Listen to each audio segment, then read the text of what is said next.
মাটি ছেড়ে আকাশে উড়ে চলল দেশীয় প্রযুক্তিতে তৈরি বিমান। চালক হয়ে বসে আছেন মানিকগঞ্জের শিবালয় উপজেলার ষাটঘর এলাকার তরুণ জুলহাস। এর আগেও বাংলাদেশে অনেক তরুণ চেষ্টা করেছেন নিজের হাতে দেশীয় প্রযুক্তি দিয়ে প্লেন বা হেলিকপ্টার তৈরি করে আকাশে উঠতে, কিন্তু সফল হয়েছেন কেবল মানিকগঞ্জের জুলহাস।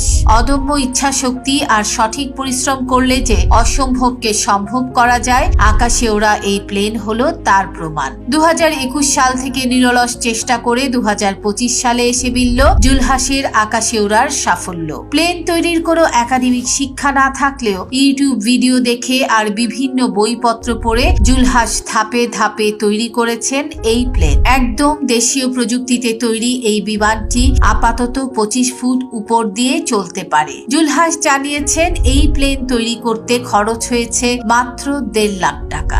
এতে ব্যবহার করেছেন অ্যালুমিনিয়াম, স্টেইনলেস স্টিল, পানির পাম্প, মোটর চানের মিটার ডিভাইস এবং ট্রলির চাকা। বিমানটির ওজন প্রায় 100 কেজি। জুলহাসের বিমানটি টেক অফ করে আকাশে কিছুক্ষণ উড়ে আবার নিরাপদে মাটিতে ল্যান্ড করল।